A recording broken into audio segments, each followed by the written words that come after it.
Good morning, everybody. Welcome back to day 2 of the HerStory Online Summit.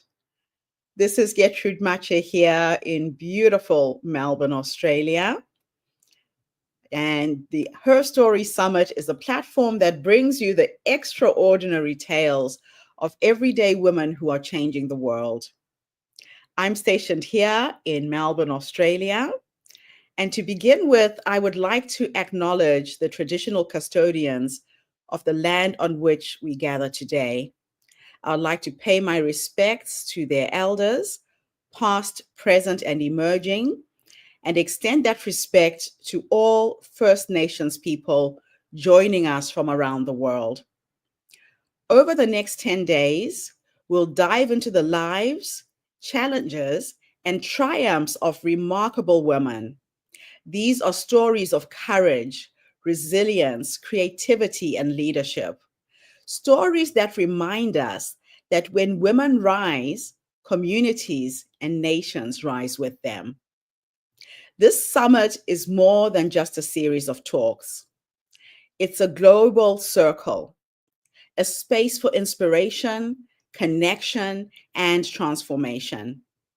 Together, we will share knowledge, ignite conversations, and plant seeds of change. So grab a cup of coffee, settle in, open your heart, and allow yourself to be inspired by the incredible journeys that we'll hear. This is her story because every woman's voice matters, and every story has got the power to change the world. So imagine if the world could heal itself the way our blood heals wounds, quietly, naturally, without borders, without judgment. My story is deeply rooted in an ancient African philosophy, which is very close to my heart, Ubuntu. Ubuntu says, I am because you are. It teaches us that humanity is made up of separate individuals but of one interconnected body. And just like the cells in your body, our survival as a species depends on remembering that there is no separation between us. There is no you, there is no me, there's only we. In 2017, I collapsed in a rice field in Bali, Indonesia. I was rushed to hospital, hooked up to machines, watching an angiogram, the dye rushing through my veins on the monitor in front of me. In that moment, I did something strange. I started a conversation with my heart. I asked it, why? Why are you doing this to me? And my heart answered back ever so gently, Gertrude, you have done this to me.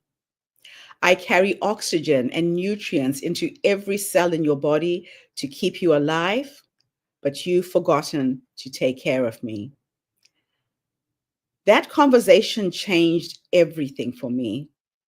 It reminded me, just as my heart is connected to every cell in my body, every human being is connected to one another.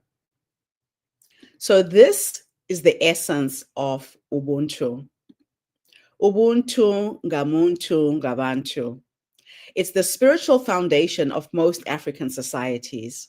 It's a way of life that says, I am human because I belong.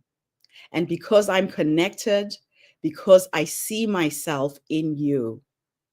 Ubuntu reminds us that our perceived differences are only skin deep. When scientists finished sequencing the human genome, they discovered that every single one of us, every human being on this planet, black, white, rich, poor, male, female, is 99.9% the same. So if our DNA knows this truth, why have we forgotten it? Before I had a brush with death in a rice field in Indonesia, I thought I had it all. I was married to my best friend for 27 years. We had built a beautiful life in New Zealand after fleeing the AIDS pandemic in Africa. I was a mother of 3 amazing children, a property investor, a businesswoman, retiring at 49. And then it all collapsed. Our 31-year relationship gone. I lost my marriage, my wealth, my health, and worst of all, I lost my will to live. I dreamed over and over again, a recurring dream of ending my life. And I would do it on the balcony of my beautiful 5-bedroomed house, with my youngest son as the one who would find me. But when I shared this story with him, I told him this dream. He wrapped his arms around me and he said, "Mom, I see you. I see your pain. I can see how miserable you are. You need to look after you." And I knew that to look after me was to leave him, to leave his father because he was finishing high school that year. And those words pulled me back. They reminded me of something Africa taught me a long time ago. When life breaks you, you don't heal alone. You heal in community. In Africa, when a woman is broken by loss, by violence, by despair, we gather. We sit in circles. We share our stories. We weep together. We remind one another that you are not alone. We are one body. I didn't know it then, but by sharing my story on Facebook of heartbreak and survival on social media, that I was recreating this tradition virtually. Within days, thousands of women from around the world wrote back to me. One person saying, "I ended up with breast cancer. I had a stroke. I also had heart failure. I lost everything. And I nearly died of a broken heart." And slowly, this circle grew. Today, the circle is called HerStory, a community of over 250,000 women across 45 countries who share their stories, their healing, their Ubuntu. Because when one of us bleeds, we all bleed. And when one of us heals, we all heal. Think about it this way. When you cut your finger and you start to bleed, your white blood cells will rush to that point to heal it. Not because it's the finger's responsibility, but because the body knows instinctively that if one part of me is injured, the whole of me suffers. Humanity is exactly the same. The source of our crisis, the wars, the poverty, the racism, the climate collapse is not power. It's not money. It's not politics. The solution is connection, compassion, and radical empathy. The solution is to remember that we are the cells of one body called humanity. So, what does that mean to you? It means that tomorrow, when you look at a stranger on the street, when you scroll past someone online that you disagree with, when you're suffering in a community and seeing the suffering in a community that is not your own, remember there is no stranger. There is no other. There is no you. There is no me. There is only we. And just as my heart spoke to me in Bali, I want to leave you with this question. What would change in your life, in your family, in your workplace, in your nation, if you started living as though we are one body? Ubuntu is not just a philosophy, it's a heartbeat. It's a rhythm older than time, a reminder that healing is not an individual act, it's a collective one. And if we could live with this truth, then maybe, just maybe, the world could heal itself the same way that our blood heals wounds. Thank you. So I'm about now to introduce our first speaker for the day. Yesterday, we had an incredible day. We listened to some amazing stories. And the fascinating woman who's going to open up today is Alicia Henley. She's an experienced marketing executive who has worked at highly branded companies such as Blue Cross Blue Shield, Rushholm, Orbitz, Ameritech, now known as AT&T, and St. Louis Regional Chamber, also Greater STL, and COLA, Creative Center for Creative Arts. She's the founder and CEO of A Dose of Insight, a fractional marketing and consultancy firm specializing in strategy, planning, branding, offering strategic marketing solutions to small businesses and nonprofits.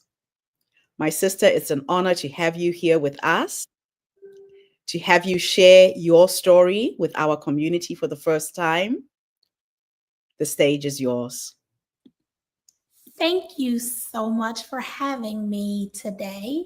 I am honored to hear your story as it is very inspiring as well. My story is a little different. It's not necessarily what you would expect um, from an experienced marketer. I never really wanted to own my own business. When I got graduated from college, I thought that I was going to rise in the ranks and have that corner office and run an existing company. Things didn't quite work out that way.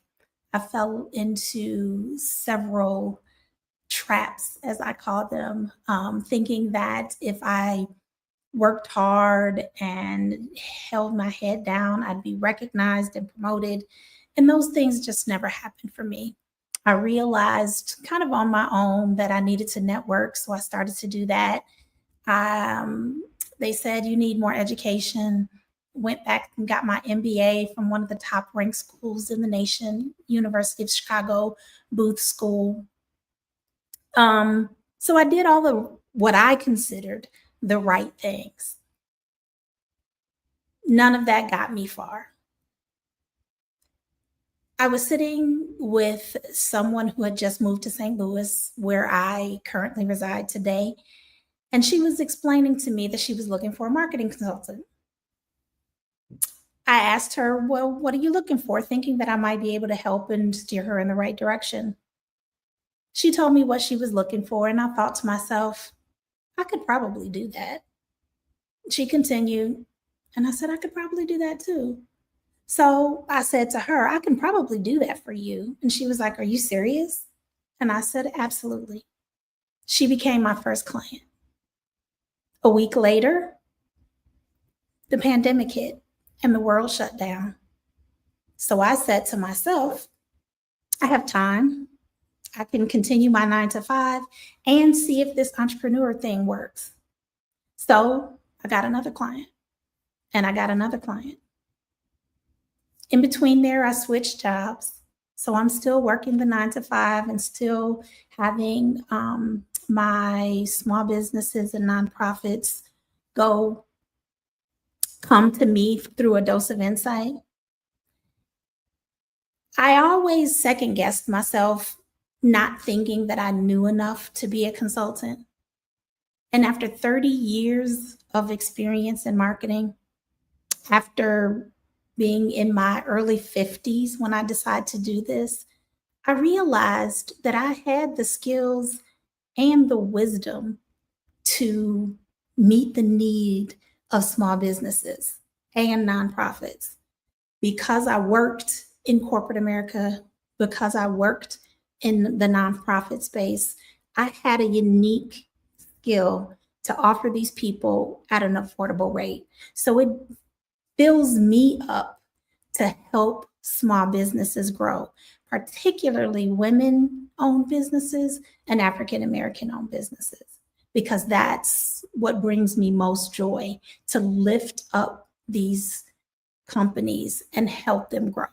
Because small businesses are truly the backbone of corporate indices.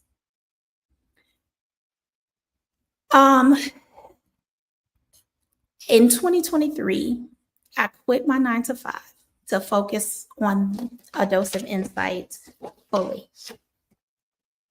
I was nervous, as you might expect. I'm risk averse, as many of us are. Again, I never thought that I knew enough to be a true consultant. And I broke down all of those barriers. I stopped second guessing myself and put my best foot forward, and I've not looked back. Is it challenging? Absolutely. Is it scary? Absolutely. But I put one foot in front of the other and I conquer those obstacles. And I learned so much. Being in the industry for so long, you think, oh, you've experienced everything. Well, no, you haven't. Own your own business and you're going to experience so much more. My philosophy is no gimmicks, just honesty and dedication. I do what I say I'm going to do, and I put my customers first. And what I've also learned is that I need to put myself first, because if I don't take care of me, I can't take care of anyone else, be it my family, be it my clients. So I find space for self-care and putting myself first in my business. I've been in business for 5 years and I've made it work. And that's because I truly love helping business. It is my mission to help these small businesses tell their story. And that's what I do by working very closely with them and coming up with customized plans that help. I had the privilege of standing on the shoulders of many that came before me to break down barriers. And now I am in a position to allow someone to stand on my shoulders. So if my testimony of starting a business at 50 years old and reinventing myself in a way that fills me, as well as bring a great service to the communities in which I serve, that is what I'm doing. And I hope that I can pave a way and make it a little bit easier for those that come after me. It's not easy, but it is fulfilling. And I'm doing things that I never imagined I would do or could do. And I'm I'm loving every turn, whether it be right or wrong. I experience it, I live it, and I embrace it.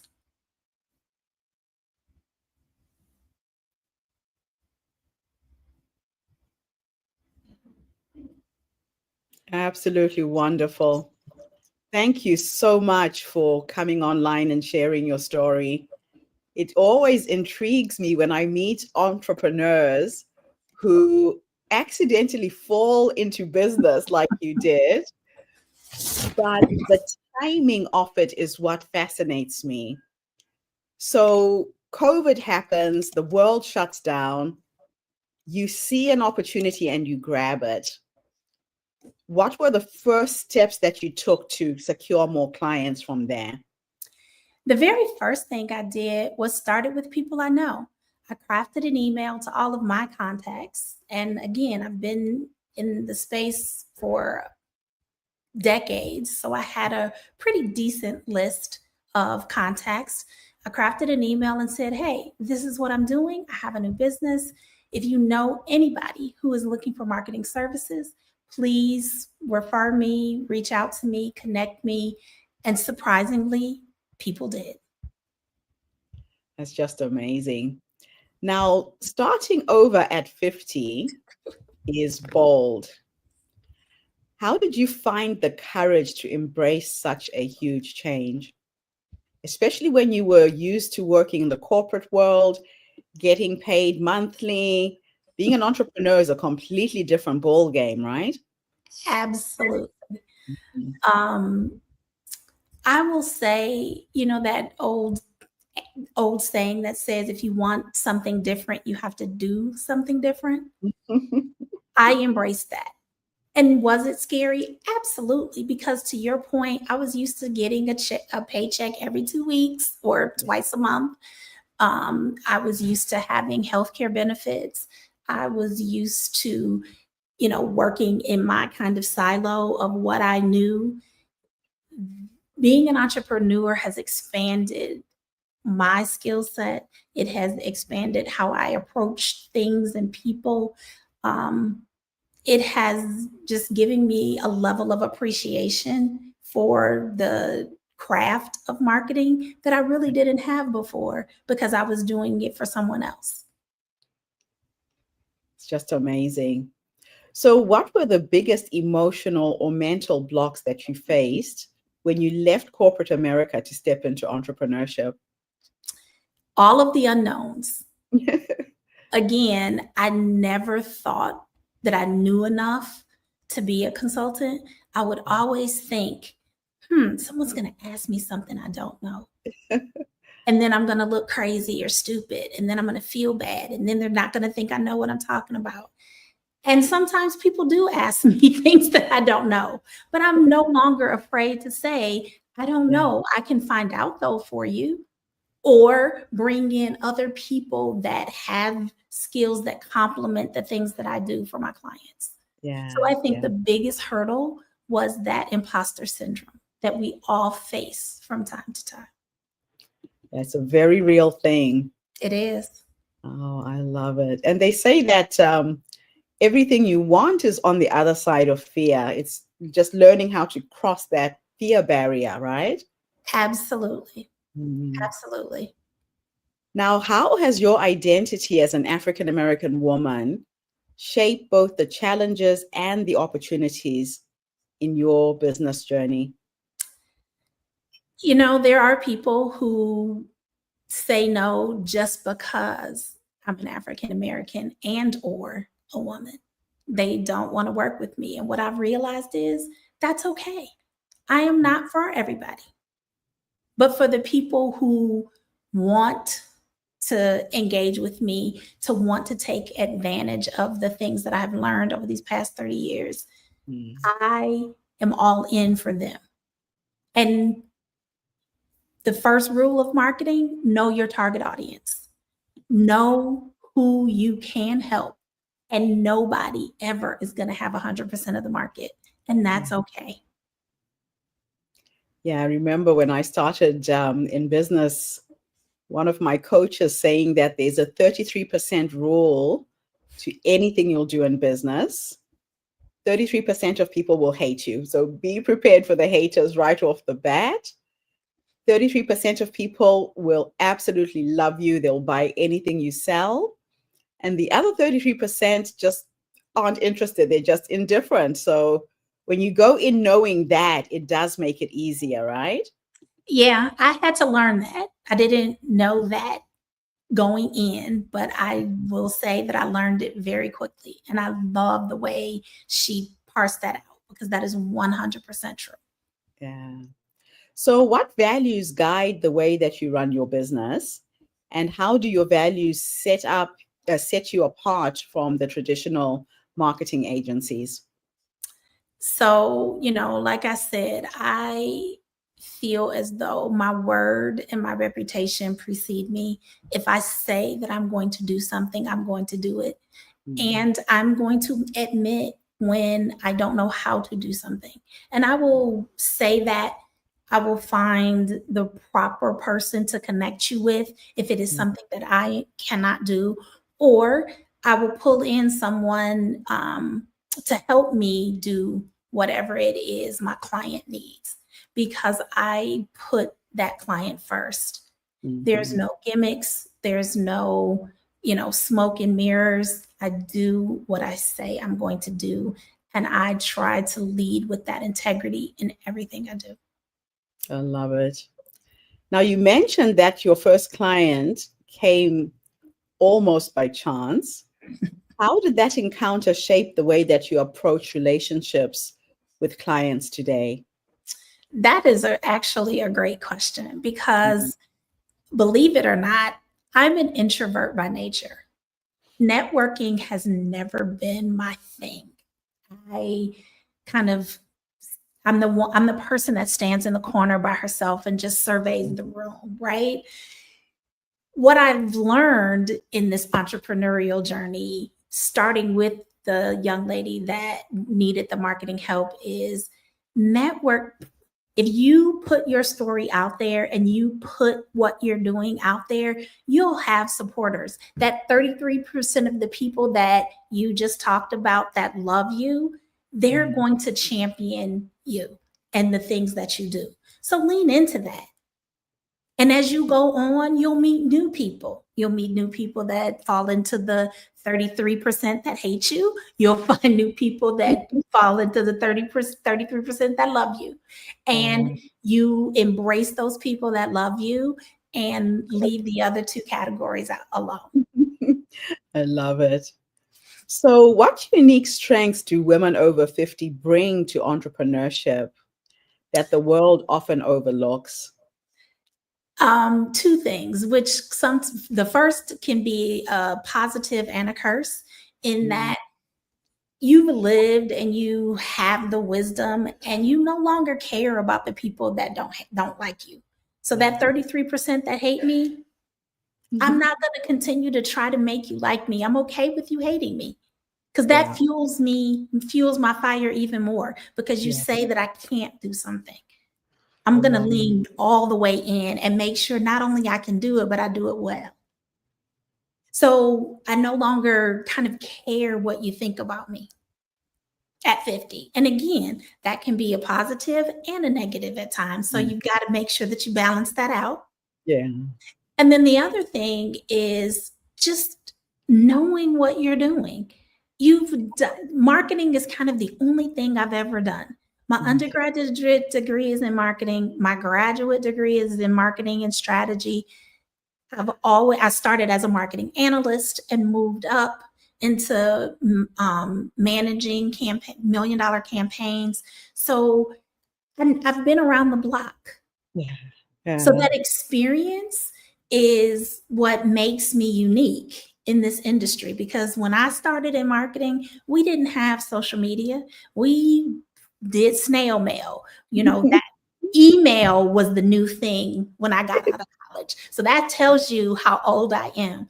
But I've been able to keep up with the trends and understanding that some of those old techniques still work in some instances, and understanding when to use them and when not to. And you're getting that for small businesses at a price that is not the larger agencies that demand larger budgets. Oh, I love it. Now, during COVID, many businesses closed, yet you were able to actually grow. What strategies or mindset shifts helped you to make lemonade out of lemons? Honestly, it was the sheer fact of time, right? I wasn't doing none of us were doing anything. And what I leaned into is, let me help you tell your story so that when we come out of this, you can keep your momentum going as a business. You don't have to fold if you work this marketing thing right. So I leaned into that message, and people received it. And they believed it, and then they wanted the help. The timing was so perfect. It was. Now, your message is about picking yourself up first. Yes. What does that look like in your everyday life? Um, sometimes I lose sight of that myself, and I have Mm. to be reminded We to all do. We all right. do. So, I have, days where I don't do anything. It is a self-care day. Right. Or it is a learning day because I do have to keep up with all of the trends that are happening in the marketing space. So Yes. I allow myself to have time and space to do things that are going to lift me up. And Yeah. sometimes that is working. That is going to a conference and learning something. I Sometimes it's going to a spa and just chilling out all day. Sometimes it's going to a nice dinner with my husband. just taking time to smell the roses, right? Absolutely. Yeah. Absolutely. Because you will blink and you will not be in a position that you can even enjoy it anymore. Yeah. So, why do you think so many women, especially in midlife, struggle with prioritizing themselves? Because they're so used to taking care of everyone else first. Mm, And maybe it's a little easier for me because I don't have children. right. So obviously I've got aging parents that I have taken care of, and my husband and friends and nieces and nephews and things like that. But I we're so used to being the nurturer and the Yeah. caregiver that we never stop to care for ourselves. Mm, mm. It's very unfortunate, but it's very true. Yes. Yes. Yeah. Yeah. Wow. Now, w- if you had to share three practical steps for women to start practicing self care today, what would that be? The first and foremost is to believe in yourself. Mhm. If you don't believe in you, no one else will. Yeah, that's so Even if true. you have to fake it until you make it, you have to lean into that. Yeah. Yeah. Because if you're confident, people will believe the things that you say. Yeah, that's true. So that would be the first step, believe in yourself. And then the second is, kind of what we've been talking about is self care, making sure that you carve out some time for yourself. And you Mhm. can still be the caregiver and the nurturer for all of the other people in your life, but you have to include yourself in that group. Beautiful. Third, do what you love. For a Mhm. long time, I just did what I was supposed to do. And now I'm truly doing what I love, and you can tell the difference in me. When you do what you love, it's not work anymore. You wake up every day and it's just play. You're enjoying it. You can Absolutely. do it 24/7 without being asked. I love it. My last question for you is, what legacy do you want to leave as a speaker, an entrepreneur, a woman who's reinvented herself after 50? The legacy that I truly want to leave is for people that choose this entrepreneurial path that Mhm. I've cleared some of the brush and the weeds. So their path is a little bit smoother than what I had. Yeah. I didn't have a lot of help because I didn't know what I was doing. I made a lot of mistakes along the way. But if the path that I've traveled can clear to allow some other African American woman entrepreneur to walk a smoother, less rocky path, that is a legacy that I'd like to leave. That is beautiful. Beautiful way to end our interview. Thank you so much for Thank coming you. online and opening up this day with such inspiration. Absolutely wonderful to share you with our community. Thank you for having me. I appreciate it. Thank you. So we have our next speaker all lined up. You're welcome to stay if you like Thank you. and join us when we have a panel discussion with Debbie. So I will bring you on a little bit later, okay? Thank you. Fantastic. All right. Our next speaker is an incredible woman who I met very recently discovered that she has many, many, many gifts. Debbie is a personal development and empowerment coach. She empowers people to live their best lives and be the best professional they can be by discovering their vision, balancing their lives, and realizing their inner power. Debbie is the founder of Dare to Declare Agents Academy, which certifies coaches and entrepreneurs to lead impactful vision board experiences for their clients. So, Debbie, it is a great pleasure to have you with us today. The stage is yours.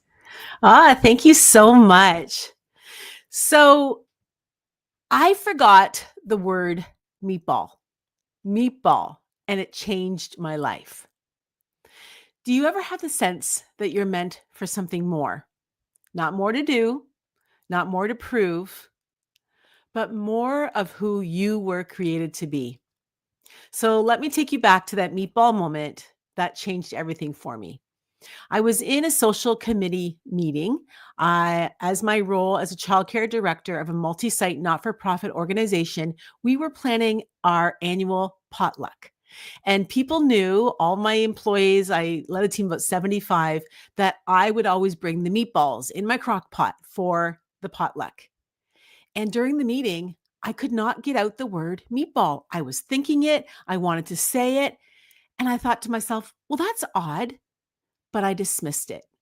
And it was a warning sign, which I ignored.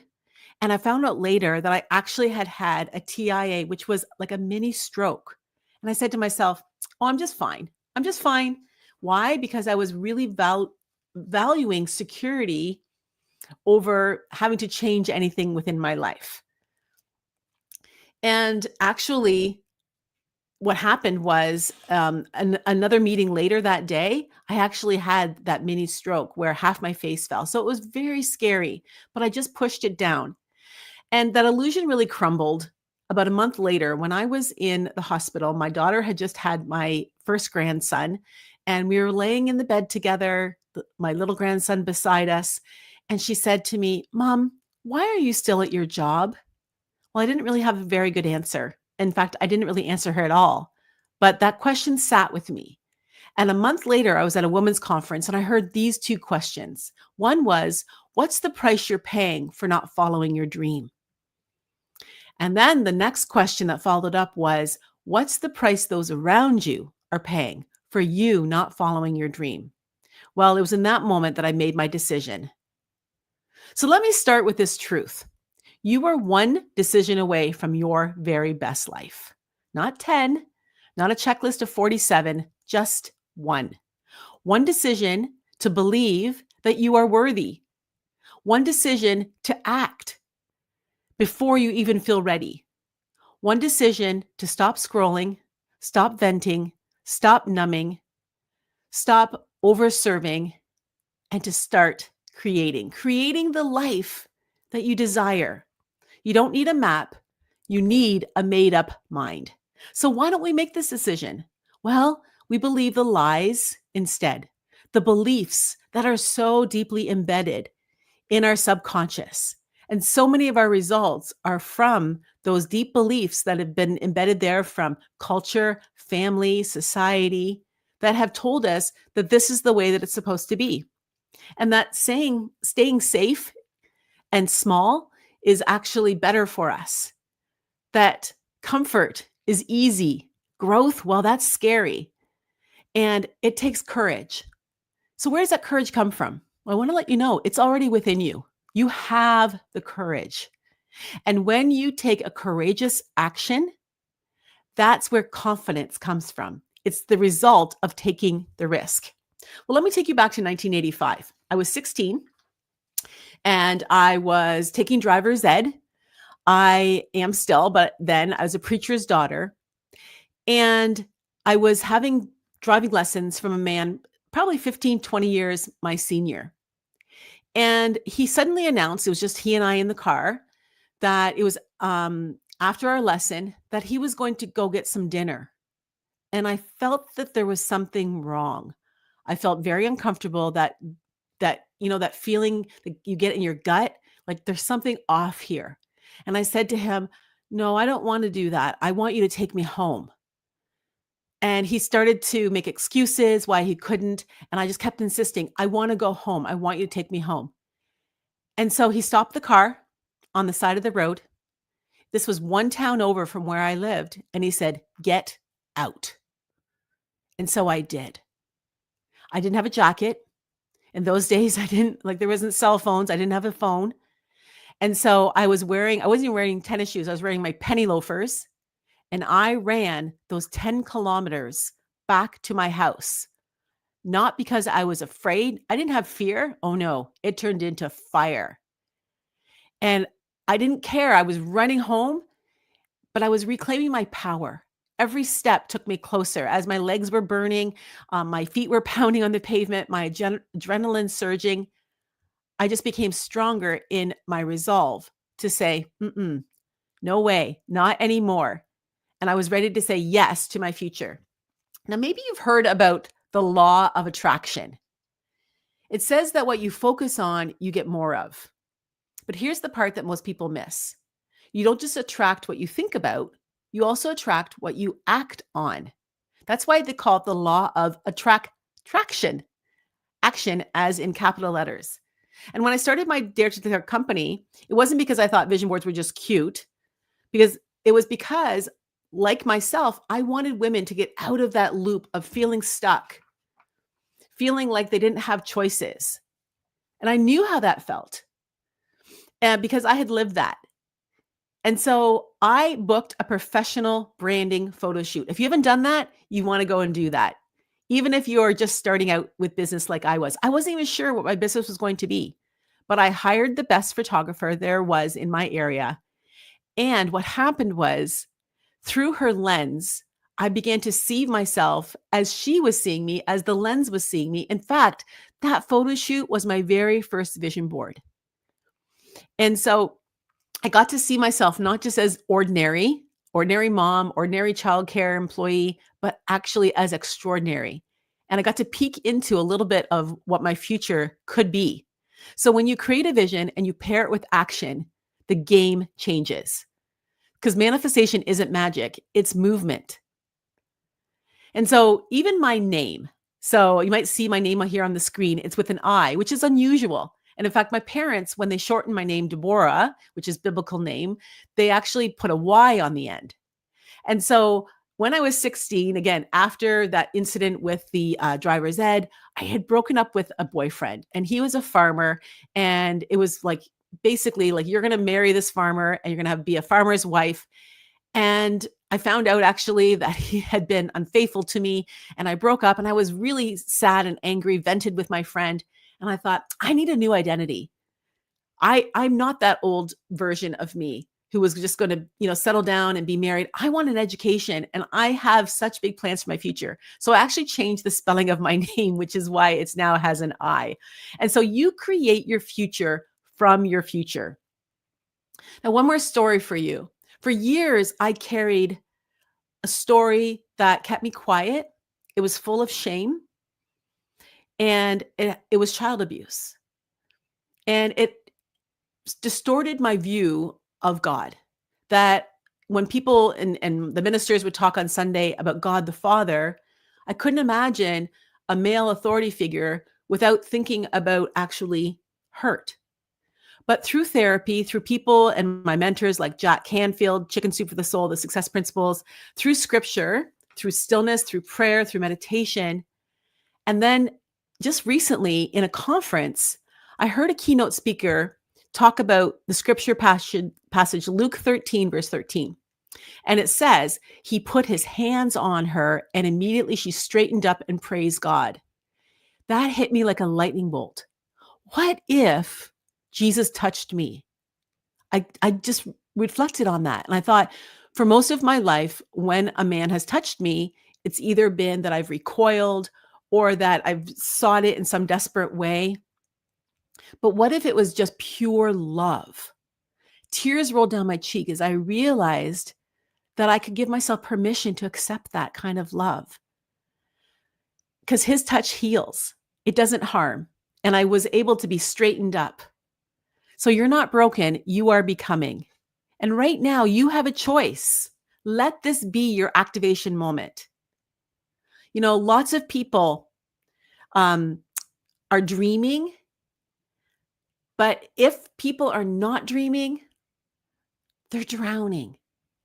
And so I want this to be your activation moment, that we're not going to spend time in reacting and surviving and performing. And what if you weren't doing those things and merely just trying to survive, but striving and being in alignment? So what if you could imagine that your best contribution is just a little ways ahead? Here's a simple but bold invitation for you. 3 points. 1, identify one area where you've been playing small. 2, declare that one bold action that you're going to take going into this weekend. Write it down, say it out loud, declare it, and then activate it. Because when you decide, everything changes. Doors open, ideas come, support shows up, but it all starts with you and that one decision.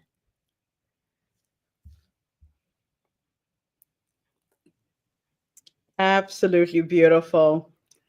Debbie, every time I hear you speak, I am so reminded of things that I've heard of, I've experienced, the law of attraction. It is just absolutely magical to see someone who embodies this message and lives it on a day by day basis and is sharing it with the world.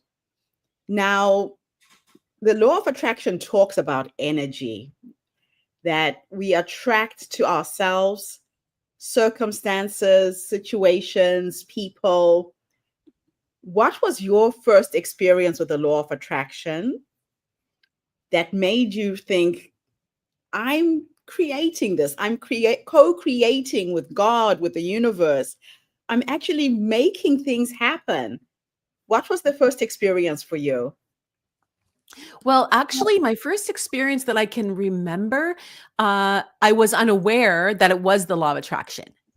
So I was probably 20 years old. Yes, because I'd already met my now husband, and so I was 20 years old, and I wanted a brown leather jacket. The kind that's that soft leather. And at the time it was in the 90s, and it was like a bomber style jacket with a buckle, but soft brown caramel colored leather. And I did not have the money for that. I was an early child educator. And so traditionally we're underpaid and just didn't have the money for something so luxurious. But I knew, and in my mind's eye, I knew I'd be wearing one. And I could picture it. And I would picture myself. I would call into radio stations to try to win the contest that they'd say, call in and you can win $100. And I'd be trying to call in to get that $100. So then I went on a trip with my then fiance, and we were in Quebec City here in Canada. And don't you know, there was a sale on brown leather jackets. And my now husband, my fiance, said to me, I know you've been talking about that. Would you like that jacket? And so I was like, yes. And so, and so I manifested that jacket. And because in my mind's eye, there wasn't a question. Like, it wasn't if, it was just when it would be happening. But now I didn't know that then, but I look back now and go, oh yeah, 100% I manifested that. So that's probably one of the first times, but I have definitely been a visionary and a manifester for probably most of my life. So what was it? Do you think it's because you could see the picture of you wearing it clearly? We're talking about vision and vision boards and seeing something in your mind's eye. If somebody was to ask you right now, I don't understand this concept, how do I clear that inner eye so that I can actually see that this thing is possible? Yeah. And some people have that skill set more than others. I'm understanding, like some people's brains I met one woman, she's neurodivergent, and she just sees in words. So, that's something different. But what I would say is whether you see in words or pictures, I see in pictures, it's all about the emotion that it provokes, that it invokes. So how do you feel? And so putting yourself into those words or into the image, preferably the image, it's going to raise the vibration. So it's like, think about, I love this analogy of going on vacation. My husband and I like to take winter vacations because we like to go somewhere warm during the winter months because we have lots of snow here in Ontario. Okay. And we leave usually in the morning, early in the morning, to head to the airport. So we pack the luggage in the back of his truck, and get our thermoses of coffee to go. I am annoyingly excited and happy and giddy that we're going on vacation. And I say annoying because my husband's like, "Oh," but I am like, woohoo, margarita time. Now, nothing has changed. I'm still in my driveway. There's snow around us. I'm, exactly where, I live, which is in my driveway, but my mind is already on vacation. I'm vacation Deb. I'm already on vacation. I already have that feeling because I know what's coming. There's Yeah. no doubt I'm going to be putting my feet in the sand, listening to the waves of the ocean within hours. I know that's going to be coming. And so I'm already inviting that same feeling, even though everything else indicates that it's the same as what I do every day. We back out of the driveway with this truck, but it's the difference. So that's what I would say with your vision board is you've got the vision of the vacation. You've got the vision of what's coming. And the key is to invite it as though it already is, so that it's not like, oh, someday I'm going to go on vacation. No, I'm already, like I said, my vibration, I'm already excited. Just like when you wake up on your birthday morning, every day is a new day, but today is my birthday, and you just feel different. So when you invite that kind of emotion, that's actually what promotes the law of attraction. Oh, I love it. Now let's go back to the beginning of your story, the forgetting of the word, having a mini stroke. What was the biggest inner shift that you experienced in that moment? Well, definitely fear. And realizing that even though I wanted to control everything in my life, I wanted to control my children, I want to control my marriage, I want to control my workplace, and for many of those areas, I was doing okay, but nobody wants to be controlled. But because as what I shared around my child abuse, I felt this need to control because things had been out of my control as a little girl and I was hurt. So, I mean, I can pull the thread back now and go, oh, that's why I needed to control. But my body was like, time out, lady. You can no longer control, your stress level is so high. We're going to shut you down so that you finally pay attention. And it wasn't until, like I said, I had that big wake up call. But even then, even with the news that I'd had this little mini stroke, I still was just going forward, thinking about the way that God speaks, or the way, if you want to say the universe speaks, is like whisper, nudge, and then the 2x4, like I sometimes need, and I'm so stubborn. I'm like that donkey who doesn't want to listen or move. And so unfortunately, we only move for two reasons, pain or pleasure.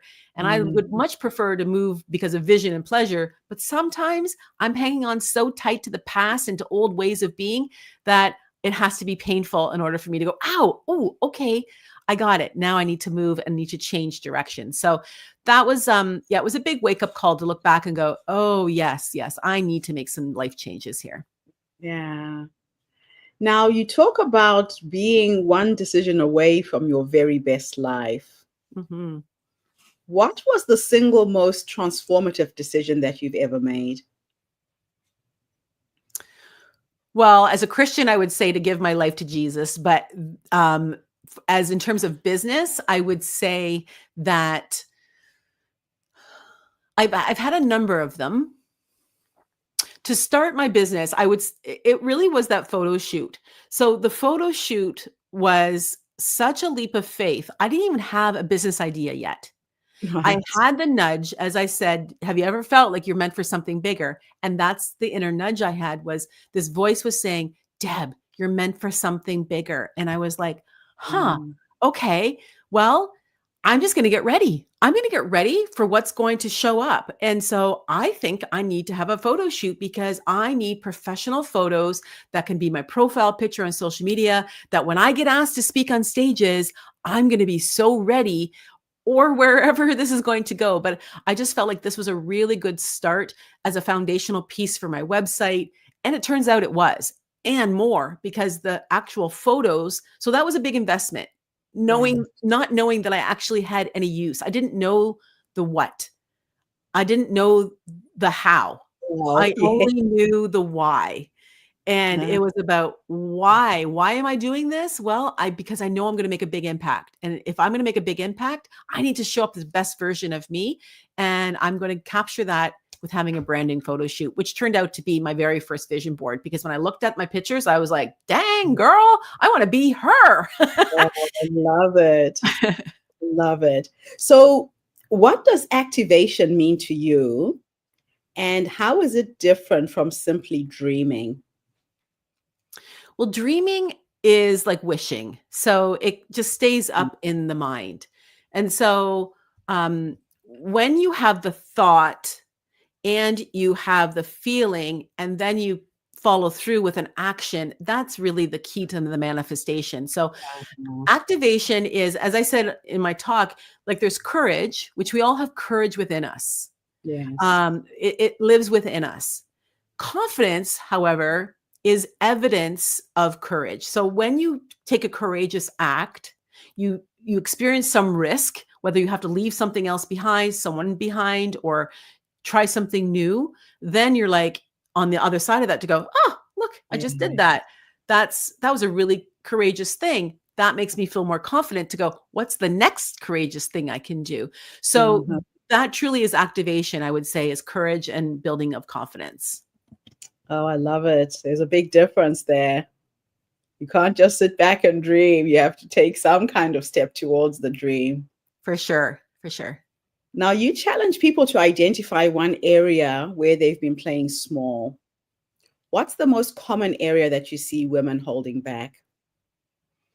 I would say worrying what others think about them. We're Mhm. worried about judgment. We're worried about people talking about us, whatever the community might be. For me, it was my church community. I was very afraid of, oh, people are going to think I'm woo woo and I'm, totally new age. And they're not going to say, how does a Christian do this work? So I find that women stay small because we're worried about judgment, Yeah. whether it be true or not. It's like oftentimes we're making it, people really are egocentric and they're not really caring about other people. They do talk, but then they go on to the next thing to talk about something else. And so they hide on social media. Um, we like busy work, we'll like, oh, I'll do these Be files, active. or I'll create programs, but actually getting out there and having the sales conversations, that's where I find people tend to be small and like, oh, can I just hire someone else to do the sales? No, people aren't just buying your product. In fact, it's Buying not the you. product, you're the magic sauce. Yeah. Oh, I love it. So let's finish off with legacy and contribution. What impact do you hope your story and your work with Dare to Think will leave for the next generation of women? Well, from the very beginning, my why was really that when I shine bright, others can't help but shine brighter themselves. Mm, And so I want women to dare to declare their truth so that they are able to declare their most authentic version of themselves. yeah. And so I want to show up as a model for that, for my clients and for my facilitators who then facilitate this work. So it has this ripple effect. And I'm already seeing that. When I created my academy, I didn't think big enough. And that's what happens so often. Manifestation is always bigger and better than you imagine, because we only can create from our vantage point, which is like our present and our past experiences. But the divine has the big picture, like there's no beginning and no end. So what shows up is so much bigger. And so when I look at the outreach that this work has, that they're now, I have just under 60 people now around the world using my work. They're now offering vision boards to children, to seniors, to people that are battling cancer, to indigenous communities, to people planning weddings, like couples. Like there's just so many applications that's so positive that I can't, like, the joy that brings is just so rewarding. I absolutely love it. Debbie, absolutely wonderful to connect with you today and to share you with our community. It's all about seeing it in that inner eye, then getting it out into the world. I remember when I was 6, my father used to turn me into an entrepreneur by making him clean out his wardrobe. I had to clean everything up and fold his socks and his undies, and he would leave money in his jacket pockets.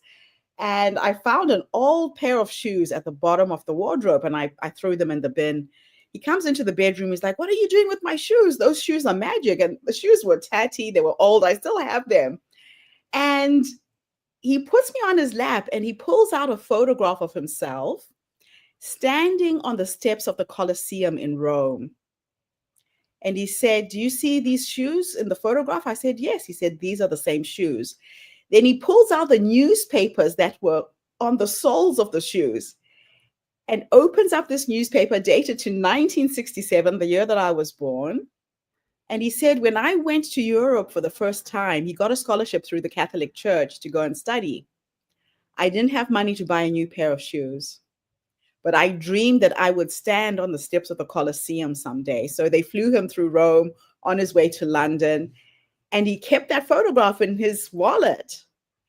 So my dad gave me this ability to dream really big, that if I could just imagine myself somewhere, I would get there. And he turned me into a global traveler. I've been to 56 countries. I've never saved money to go anywhere. I decide I want to go somewhere, and then these magical things happen. Little synchronicities, opportunities show up. So thank you for teaching people this gift.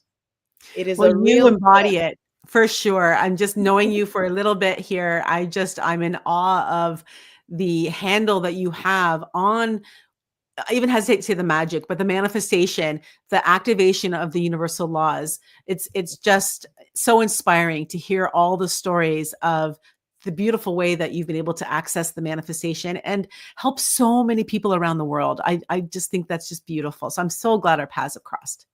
Thank you, Debbie. Absolute honor to have had you with us today. And hopefully we'll see you again next year. Thank you. Wonderful. And if anybody wants to get hold of Debbie, I've got her website at the bottom of the screen. Dream big, ladies. Don't hold back. All right. I'm getting ready to bring my next guest. And she is another amazing woman who is coming to us again from the United States. And what I love about her story is we are attracting women, I mean, phenomenal women with incredible stories, sharing who they are from different angles, different perspectives. And Barbara is an intriguing woman. When I read her bio, I thought to myself, okay, this is somebody that we need to share with our community. She says that she helps small businesses drive repeat visits and spend with SMS loyalty, e-commerce integration, and business texting to connect in-store, online, and streamline ops like curbside pickup. When I first had my first conversation with her, I thought, text messaging? Why would anybody do that? And when she started sharing her expertise, her knowledge, I was absolutely fascinated, intrigued, and so happy to have you with us. So, Barbara, the stage is yours. Welcome to Her Story. Thank you. Social media is hit or miss. You can post every day, but did you know that due to the algorithms, fewer than 1% of your followers may ever see that post? Meanwhile, if you sent a text, 98% would see that message. Which of those two ways sounds like a better way to reach your customers? I'm Barbara Casey. I'm the founder of Mobile High Five, and I've spent over 30 years helping businesses, both large and small, engage customers and bring them back again and again. I started in the corporate world, helping AT&T launch the very first frequent buyer program in the United States. But my passion is right here on Main Street, because I grew up in a small business family, so I get what it takes to run a small business. My North Star is to help small businesses thrive, not just survive, by giving them access to the same marketing power that the big brands use, without the complexity and without the DIY headaches. Small business owners are incredible at what they do, whether it's running a restaurant, curating a boutique, providing a service that the community needs. But when it comes to marketing, I hear the same thing over and over. It feels overwhelming. Social media just doesn't move the needle the way it used to. They also assume they have to DIY it, yet they really don't have the time or the expertise to do that properly. So here's the harsh truth. Thinking small with your marketing keeps your business small. I've watched too many amazing businesses struggle, not because their food or their products or their services weren't fantastic, but because they didn't have a consistent way to bring their existing customers back in more often. And that, my friends, is the key to effective marketing: consistency. It's about inserting yourself into your customer's brain, grabbing mind share, so that when they do have a need, it's your business that they think of first. Now, here's the flip side. What if you could reach your customers directly on the device that they already check 150 times a day? What if, instead of hoping they remember you, you could deliver a perfectly timed message that 98% of them will actually see within minutes? It's the power of mobile marketing. And more specifically, this is the power when you combine a loyalty program with SMS text engagement. This isn't about chasing strangers. It's about nurturing people who already know and like your business, and just giving them more reasons to come back more often. Let me give you a real example. One of our boutique clients decided to run a special loyal customers only sale. They didn't post it on social media. They didn't run an ad. They simply sent a text out to their loyalty subscribers. Within hours, that store saw 5 times the traffic they'd normally see on any given day. Why? Because they reached their best customers directly with a message that felt both personal and exclusive. See, that's the difference between marketing that hopes to be seen and marketing that is seen. At Mobile High Five, we don't just hand you a tool and say good luck, because we're not a DIY platform. We're a full service, hands-on agency. Remember, it's not just the tool that makes all the difference, it's knowing how to use the tool. So what does full service actually mean? It means we design, we launch, and we manage your program. We handle the tech, the compliance, and the messaging, and even the graphics. We'll build strategies that increase customer frequency and retention, and we'll create different methods so your list will build faster. And because engagement doesn't stop at text, we've expanded into AI-powered chatbots. These chatbots can live on your website, answering questions instantly in a conversational tone and style that matches yours. And it's available 24/7, because you can't be. Think about it. How often have you been at home at 10 o'clock sitting on the couch and you start surfing for some product you and your husband, were considering? Then you have a question. Wouldn't it be nice to have an answer now? Who hasn't done that? Because on Monday, you're going to be too busy with other things. An AI chatbot works to answer those questions so that you're nurturing that prospective customer along, so they continue to engage with your business. Marketing like this keeps customers engaged between visits. It also will reduce the missed sales opportunities and help convert those thinking about it into coming in again. Here's an example of how an AI chatbot can create one seamless loop of engagement. Imagine a customer has earned a reward in your loyalty program or is wondering how close they are to earning one. They can hop onto your chatbot, ask it, how many points do I need before I earn my next reward? Or do I have a reward? The chatbot can answer it by instructing them to text the word points to your text number that they provide. And you'll get an instant response showing the number of points that you have in your account. Or if you have a reward waiting. The chatbot can even mention that the store or restaurant is open until 9 p.m. tonight, for example. So let's say they're $10 away from earning a reward. That conversation with your chatbot just might push them in the door. Traditional loyalty programs have always used email or a phone number as a way of looking up an account once a customer is shopping or dining. The purpose is to see that if that customer has any rewards to use. This is what I call a passive loyalty program. The customer is already back, and now you're just handing them out a discount to someone who's already there. Does that make sense? When you use SMS as the form of outreach, you are pulling them in to use the reward. Active versus passive. There are a lot of distinct advantages of text messages. It doesn't require Wi-Fi or a password. It arrives on a locked screen. And it uses technology that's native to all phones, so no download is needed.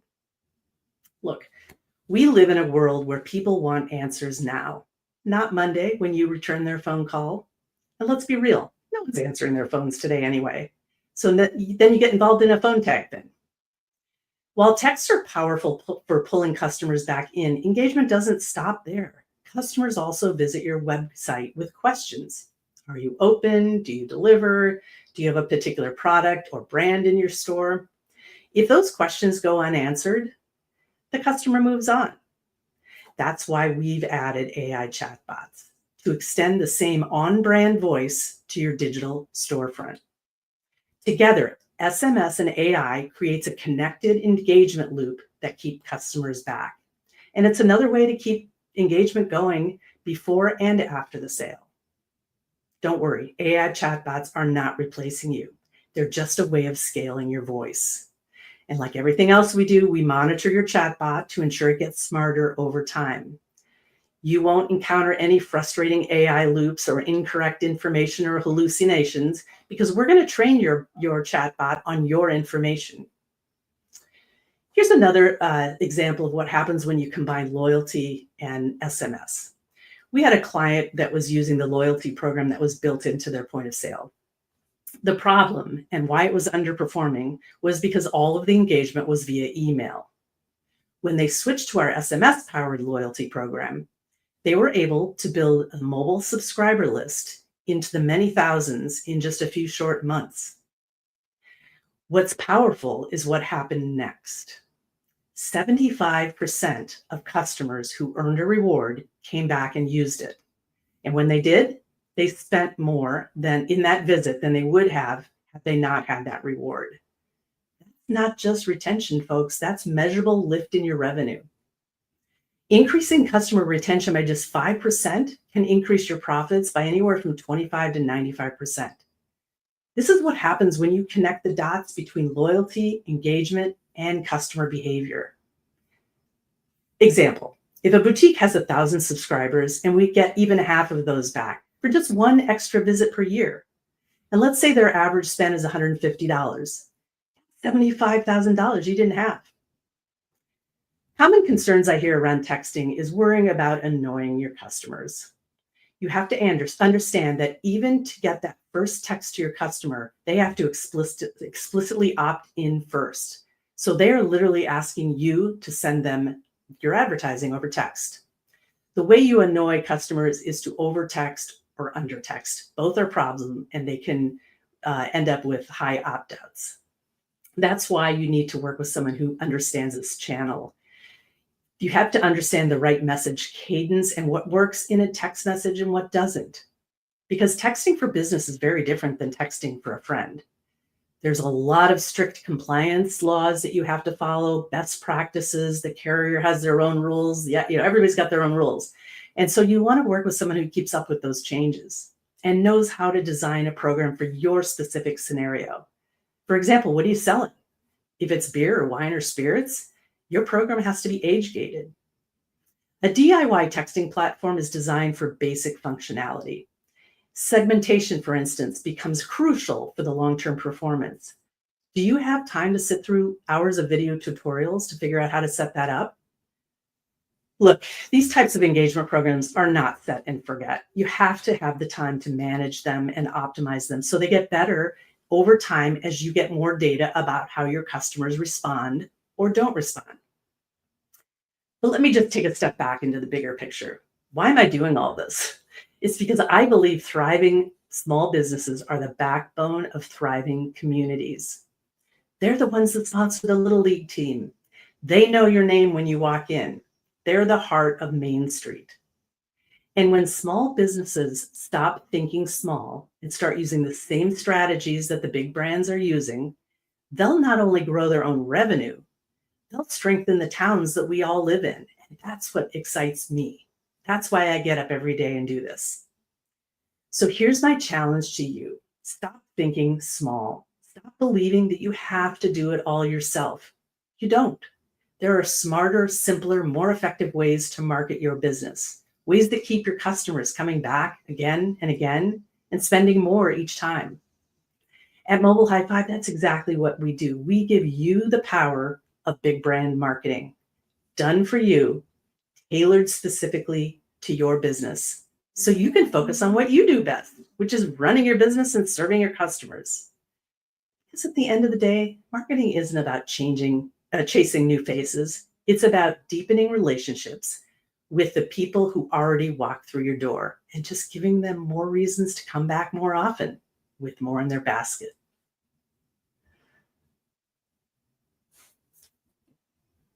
Absolutely wonderful, Barbara. It is so intriguing to listen to the depth of knowledge that you have around this subject matter. One wouldn't even think that so much can be done with texting if you know what you're doing. So, what gap did you see in the market that led you to create Mobile High Five? So, the big brands have been using texting for probably 10 years successfully. And when I started my business, number one, I looked around and everybody's face was in their phone. And so I knew there was an opportunity there. And I also knew that small businesses were missing out big time because they just don't have the bandwidth to really properly run these programs. And they don't really have they tend to be very tech averse. They look at technology and their head explodes and they don't even know literally where to start. And they are also, some of them are turned off because the word compliance is in there, because that involves the law. And so they run scared to the back room. And there's nothing to be afraid of. You just got to follow the law and you got to know what the law is, Yeah. And so, I really looked at small businesses as being completely overlooked. And having come, like I said, from a small business family, I knew what kind of impact I could have on that group. And I just really enjoy working with small businesses. Oh, I love it. Now, you often say don't rely solely on social media. Mm-hmm. So, why do you believe that SMS is a more effective tool than organic posting? Well, first of all, you own the data. So a little history on social media. When social media first started, they were encouraging small businesses to go out and get your customers to follow you on Instagram and like your Facebook and all that stuff. And what they were doing was helping you build their lists. Is basically the best way to describe it. And once you built their lists, Yes. then they changed the algorithm.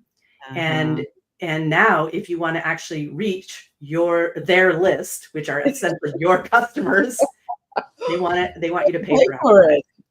So the algorithms it's really been completely turned upside down. It used to be when you were helping them build their lists, they would reward you by, putting your posts in front of a lot of people. People, But once they yes. had your customers on their list, which they own, well, now they want you to pay to reach them.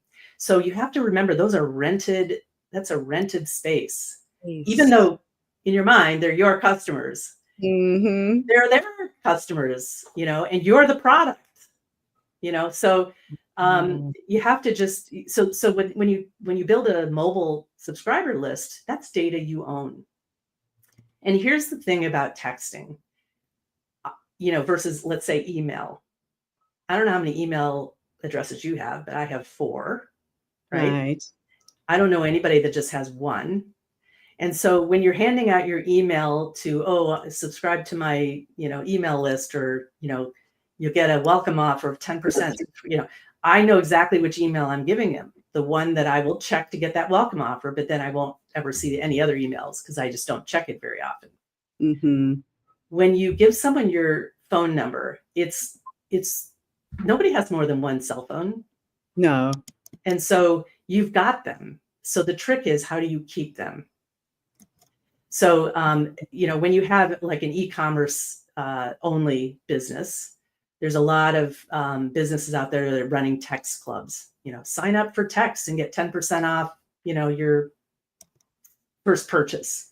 Yeah. And the problem with just a text club, when it's not also tied to a loyalty program, is there's no value exchange. Yes. And so people will hop onto those text programs and get their 10% off, and then opt out of the text club so they don't get the ongoing texts. Whereas if you tie it to a loyalty program, there's that value exchange, and Yes. it's what keeps them subscribed.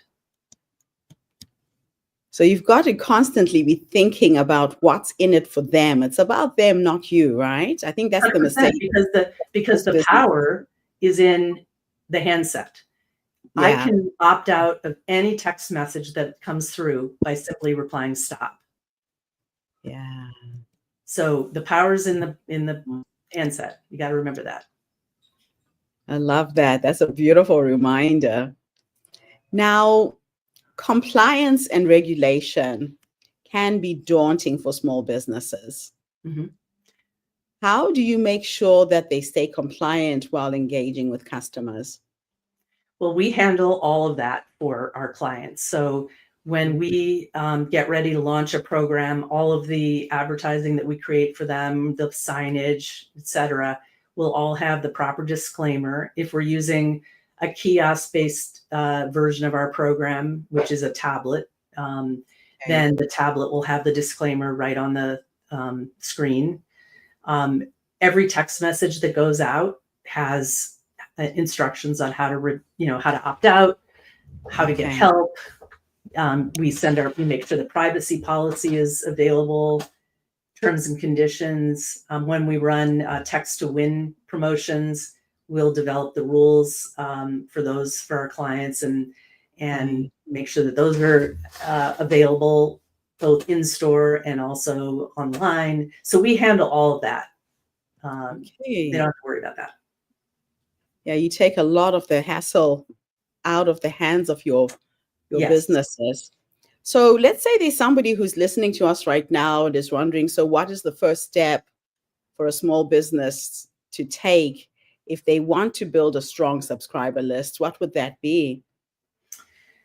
So I'm it depends on the type of business, but if a loyalty program works for your type of business, it's literally the best way to build a list fast. So if you don't have the loyalty program, the only way you can opt into a text program is either text a keyword to a phone number, or in our case, we have QR codes that you can scan that will automatically open up the messaging app and pre-fill everything. So they just have to press send. But that's the only way to get into a text, to subscribe to a text program. Whereas when you do a loyalty program, there's additional ways that make it easy for your customer to join. The kiosk I mentioned, where they just literally type in Yes. their phone number. Like it's just like at the grocery store, you know, Right. and Yeah. everybody's used to putting their phone number in the Yeah. tablets and things It's because true. you have to do it at the grocery store every time. And so it takes a second. It doesn't delay Take the too checking out. much time. Yeah. So it's really, working with someone to think about how to structure that loyalty program so that the rewards are both attainable and also are not going to put you out of business. Yeah, that's true. And just really thinking through, the goals of the program Hmm. and how you're going to, like, what is it that what's the information that you want to text? Is it something your customer will consider valuable? And it doesn't have to be a discount all the time. It Yeah. can be, education, information is also valuable depending upon what your business is. Yes. People want information. I've even seen text applications for courses. Today our attention span is like, Limited. little butterfly, right? And so nobody has the attention span to sit through a whole course online. So what I've seen some companies do is split the modules into very short interactive text Oh, programs so that someone can complete that in a very short amount of time and they're able to remember the content because it is given in little sound bites, which is kind of how we small train. chunks. Yeah. So there's so many applications for text today. Yeah. I have an investment wealth management type of a client, and they're Mhm. using it as sort of a two-factor authentication-ish thing. It's not like Right. you would typically think of like through a bank or a website. What they do is we have a two-way texting technology. And so they're Mhm. using that two-way texting technology when someone wants to move money, they will text that customer and say, how much would you like to move? And they have to Right. respond with the number, and then the manager will ask them some unique question that only they would know to confirm Right. that they're in fact talking to the right person. Okay. So there's lots of applications. It's actually more complex than you realize. There's different ways of using this technology. Mhm, mhm. So, We also use it for after school dismissal for after school programs. For you remember when you if you have young kids, you used to line up at preschool or daycare to pick up your child, yes. and it was a very painful experience, for both the staff and the parents. Because the staff because they needed a lot of people to coordinate that, and the parents because you had to sit in that long line. So Yeah. now with our program, parents roll up and they scan a QR code.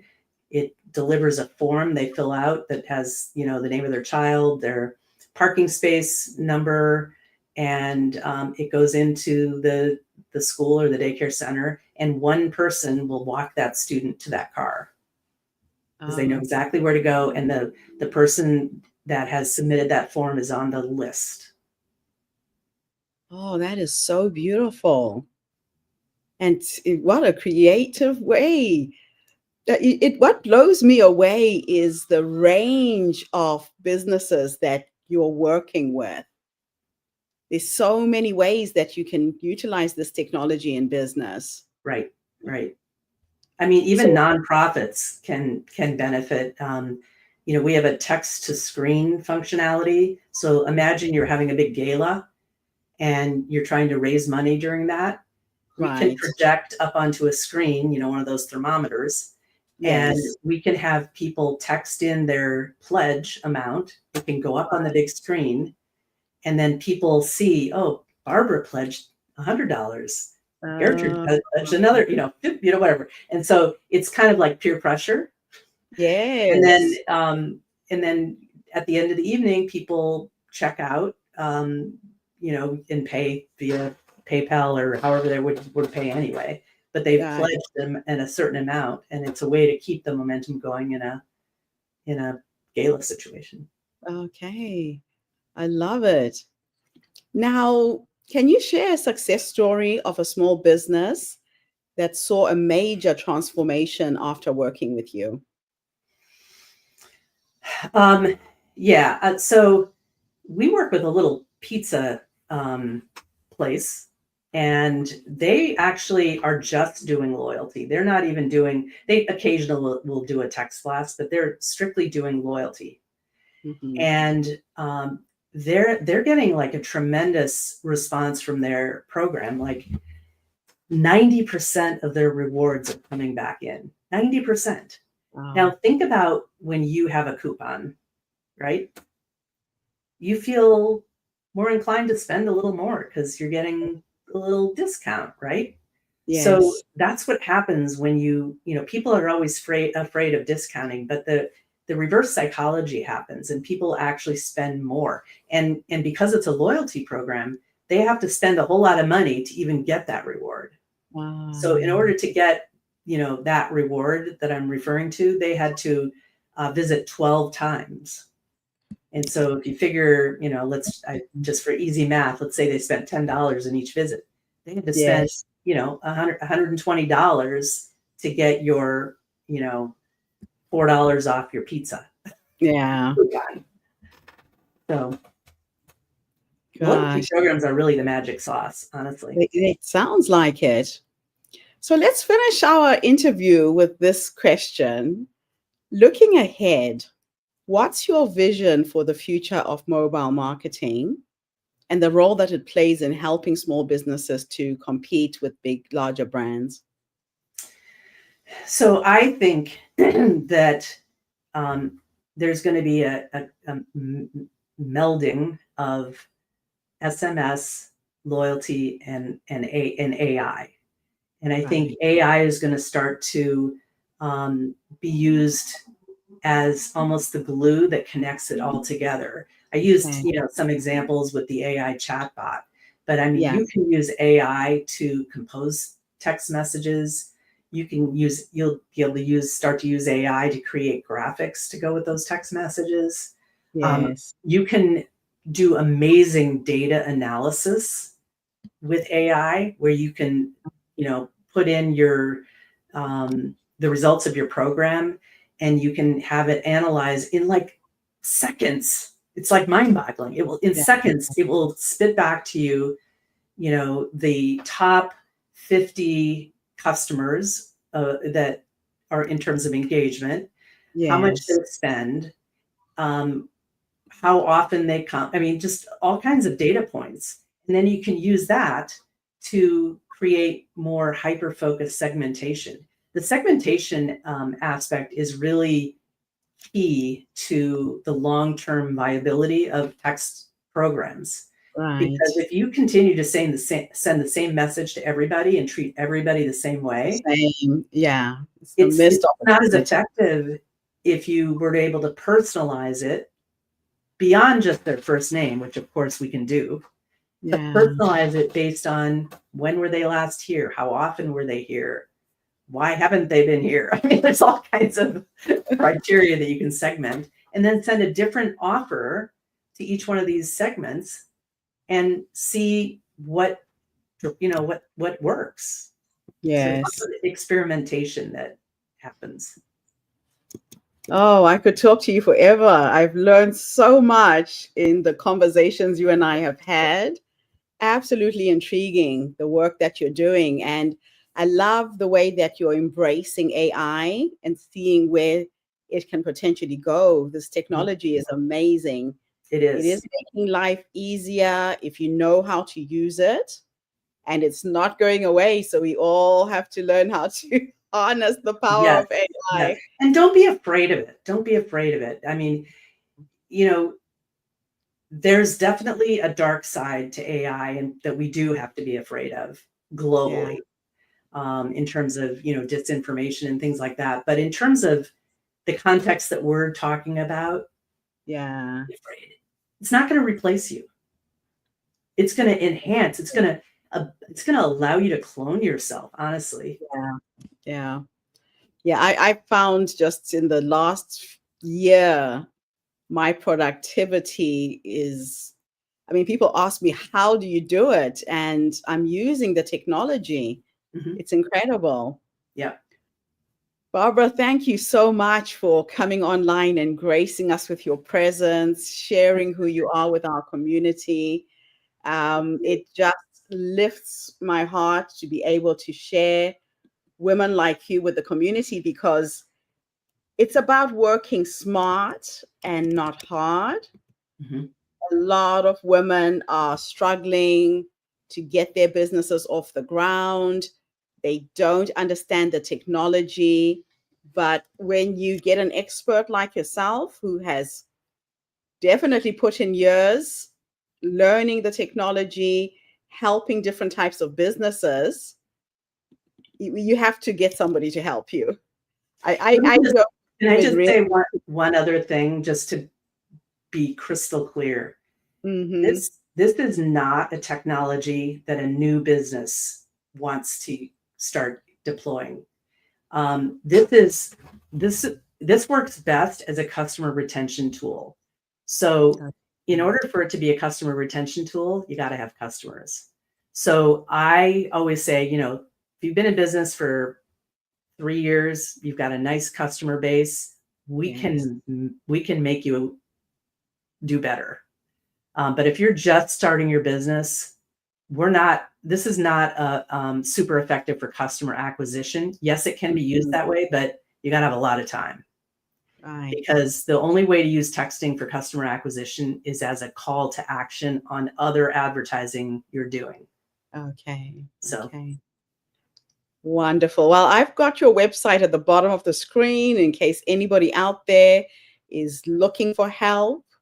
Here is an amazing woman who can take you to the next level with your business. Thank you so much, Barbara. Hopefully, we'll have you back again next year. thank you so much. Thank you to everybody who's tuned in so far. It has been an amazing morning, meeting and connecting with women from all over the world who are sharing their stories. My next story comes to us in the form of a video.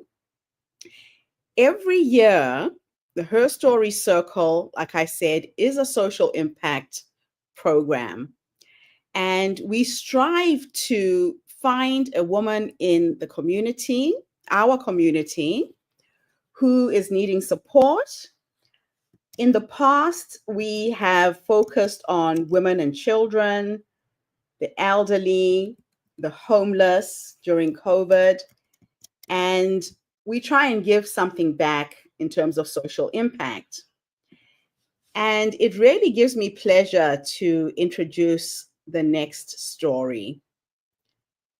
We look for a project that represents courage, resilience, and the power of community.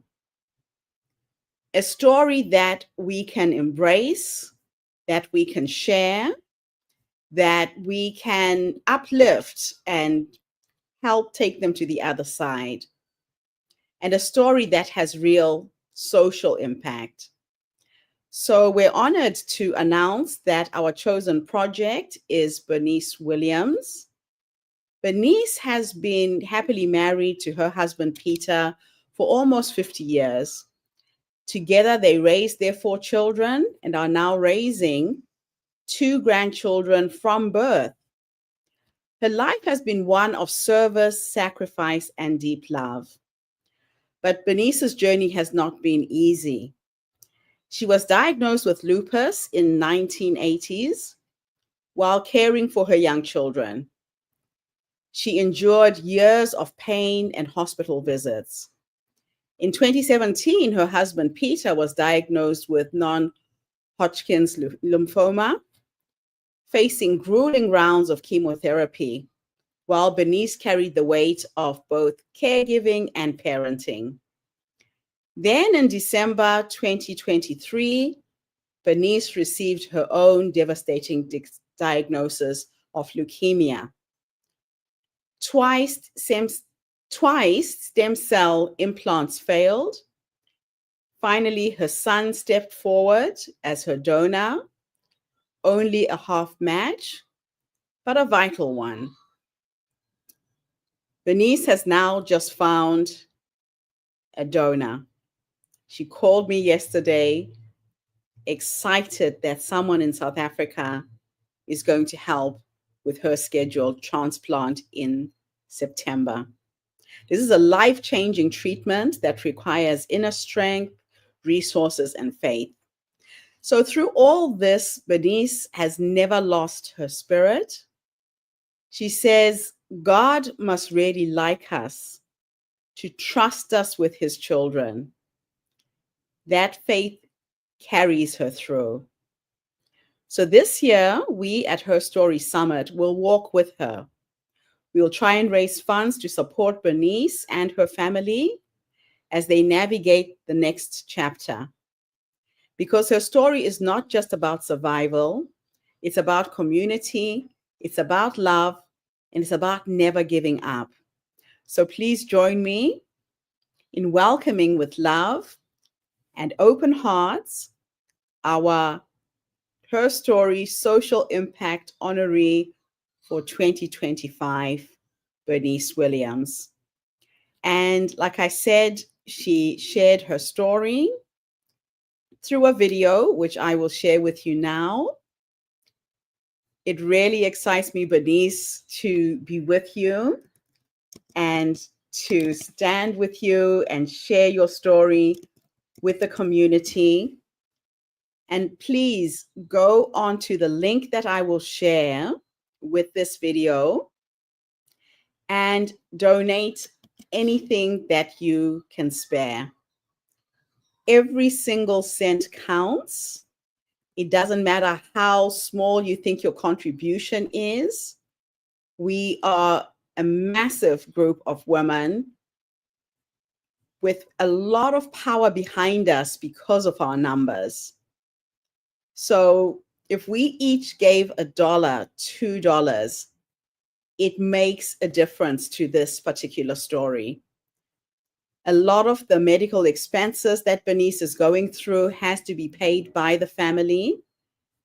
Because she has been helped so many times, a lot of the treatment is on her. So she has to raise the money. She's not working. And I really want to see how we can get behind her in a big way. Welcome to the Her Story Circle podcast, the podcast that brings you the extraordinary tales of everyday women who are changing the world. I'm your host, Gertrude Mache, and I'd like to acknowledge traditional custodians of the land on which we meet today. I also like to pay my respects to elders, past, present, and emerging. Every week, we dive into the lives, challenges, and triumphs of women from all four corners of the globe. We're here to inspire, enlighten, and connect, sharing stories that uplift and empower. So grab a cup of coffee, settle in, and join us as we explore the incredible journeys of women shaping our future. This is Her Story, where every woman's voice matters. Hello, everybody, and welcome back to the Her Story Circle. This is Gertrude Mache here in beautiful Melbourne, Australia. And today I am graced with the presence of yet another fascinating woman. Welcome, welcome, welcome to our tribe. Please tell everybody your full name, where you're based, and share your story with us today.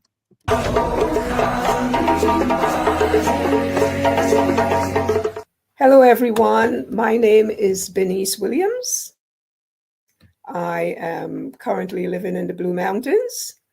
I'm a West Indian woman. I grew up in the West Indies, Trinidad and Tobago, in the Caribbean. I went to London. I'm from a family of 16 brothers and sisters, so I moved over to London, where I had a brother based there, and went to do a bit of studying over there. During that time, a couple of years later, I met my husband, Peter. He's an Englishman. it was, I wouldn't say a love story, but it was like divine appointment from God. It's been a wonderful journey with him. From there, we lived there for about 10 years because all his family was in England. And then we came over to Australia in 1981 with 2 children, and later on had another 2 children. So we got 4 children. It's been, my husband has worked in the upholstery field for years, and I've joined him on, in that field as well. So we ran a business for the last 40 years, also raising children.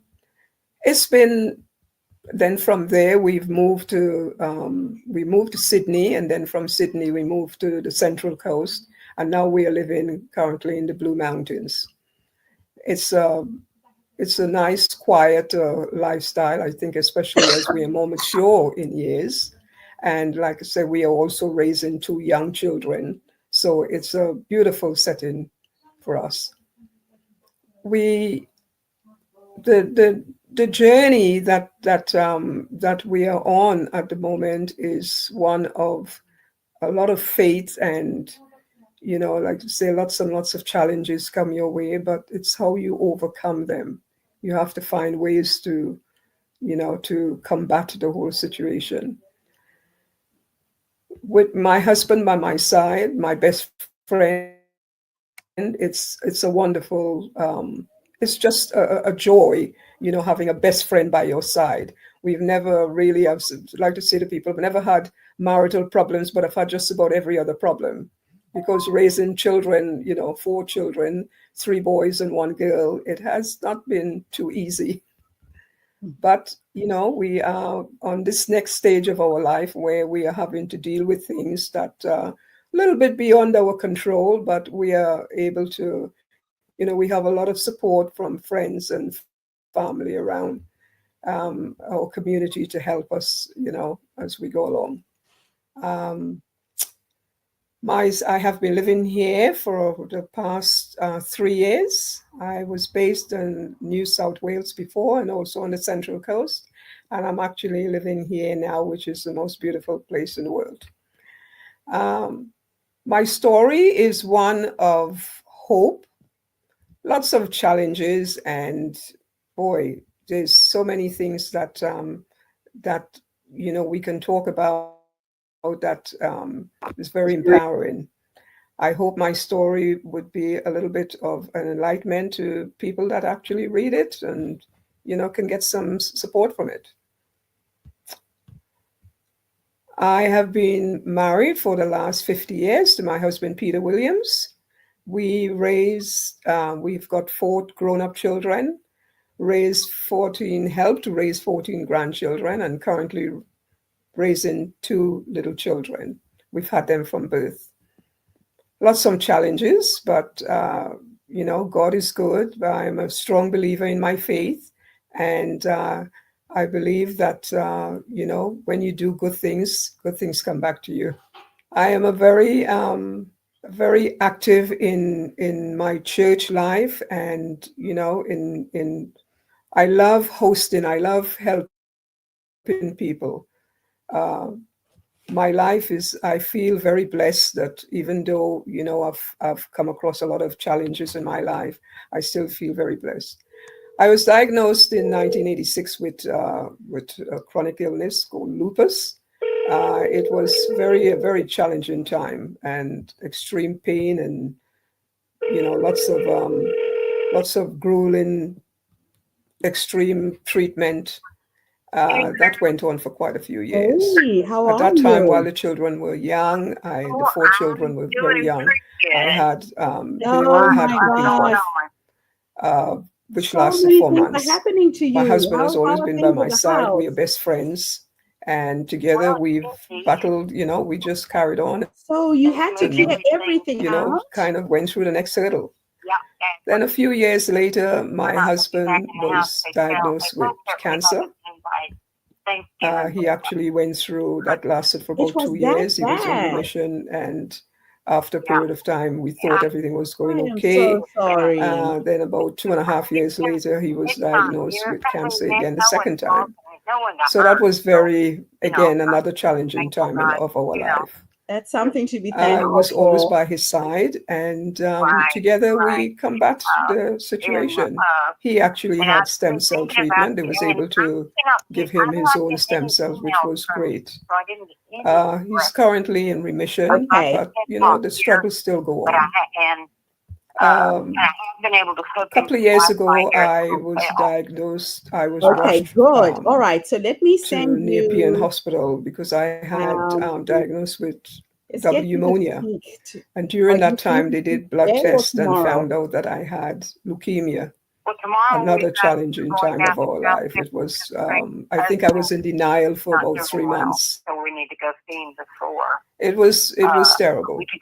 Anyway, since then, I've had the most Yeah, wonderful now would be doctors good around because me I'm and online medical right now. people just sewing into my Okay, well-being. let me text you the link.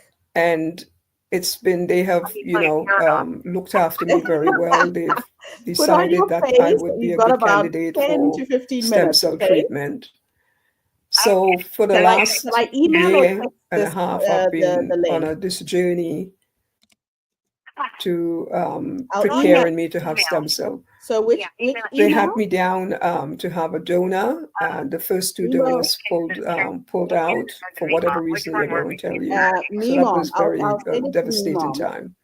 Anyway, my son, the youngest right, one, see you he soon. came forward and did a lot of testing and found out that he would be able to be a donor for me. He's just like 50%. When it's your sibling or your, relative, is like 50%. So he was able to would be a donor for me. So in the last few months, it's been a roller coaster ride. It's been up and down.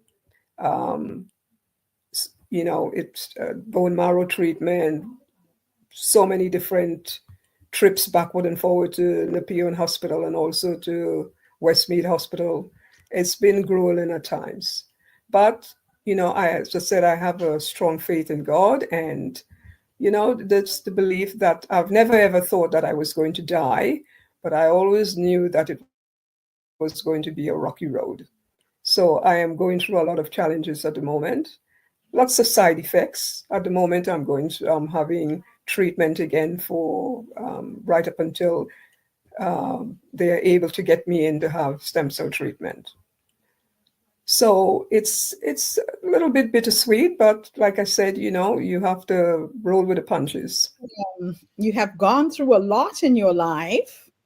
Yes. It sounds to me like you've had one challenge after another, And I know that getting a diagnosis of cancer can be life-altering. Mm-hmm. How did you find the inner strength to face that moment? I think the way I see it is, as I said, having a best friend by your side every day, and someone that you can confide in, which is my husband, and the love of my faith has been the most important part of my life. I grew up always believing in God, and my mom was a devout Christian, so she's sort of passed that on. And I think growing up in the West Indies, I think with a lot of Black folks as well, you tend to have a little bit more resilience, I think, to be able to draw strength from. So I've never been a quitter. I've never been one to give up so easily. So yeah, I just, thank God every day and ask for increased strength to be able to do what I'm doing today. So yeah. And having good people around, like I said, I recognize the help from the doctors and the medical field. It's been good. So what are some of the biggest emotional and mental challenges that you've had to overcome during your healing journey? I think kind of realizing that how strong the type of person that I was. I mean, growing up, I always thought I was a weak person. I didn't have a lot of confidence. But I think going through this and seeing my husband also, what he endured with both times with cancer, and I actually nursed him through a lot of it. I've actually, and then having the 2 young children from birth that we are raising, I think all of that has made me a stronger woman, has made me, a lot tougher, so to speak. And just the love of, to be able to help other people as well. I think that's my biggest joy, Even on That's days when I'm feeling low, I tend to want to do something for someone else. Yeah. Now, I've had the pleasure of meeting you in person, and you spoke about the power of positivity. How important was maintaining a hopeful mindset towards recovery while you're on this journey? Well, I think from day one, and like I said, I think it's who I am. I'm not a quitter, and I'm not one to give in to negative emotions. And I'm always trying to think of there's somebody else that is worse off than me. So relying on my faith and trusting in God that it's all going to be okay. I try and quote scriptures to myself some days when I'm in pain. And I said, Lord, you promised me this. You said, lean not on your own understanding. And I actually talk to myself like that. And like I said, I'm surrounded by most wonderful people. Each day, I get little tips from other people, little sayings that will help to encourage me, and that helps me to become stronger. That's beautiful. Now, you and your husband chose to start or continue growing your business in the upholstery field after your health battle. How does your work reflect your personal philosophy of renewal and restoration? Well, I think what happened after he had his second cancer, it was a matter of he just he wasn't able to carry on with the business. And our business, he was more for 40 years, self-employed. So we faced a lot of challenges with the banks and, financial difficulties and stuff like that. But we had to find a way out of it. So we more or less had to give up the business overnight. And I found myself ringing up debtors and people and just telling them, look, this is a situation. There isn't, I need help. And I found that there was help. People would give advice on what was the best way to go about it. So yes, I think once we've always tried to do things in our own strength, thinking that was the only way, never asking for help.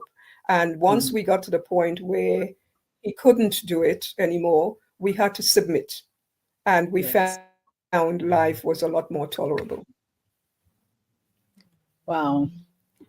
Now, what advice would you give to others who are currently facing serious health battles or any life setbacks for that matter? Well, I would say the first thing to do is to try and find, the brain is the most powerful thing that we've got. And I think if you were to think about not think about it in a negative way. Firstly, for me, I just thought, well, I'm not going to die. That's the first thing. So, and I have given advice to other people that have been going through the same thing. And I said, just think about it. You can be in denial for a while or whatever, but once you decide that you want to live, first of all, you have to decide, do you want to live? And if you choose that path, then you have to, be on that. To me, that's on the road to recovery, and the rest just falls in line. It doesn't mean it's going to be easy. There's no 2 days that's the same. Each day I get up and I can reflect on, like today, I've been in extreme pain, but I find a way to channel that pain and not really blame anybody else for it.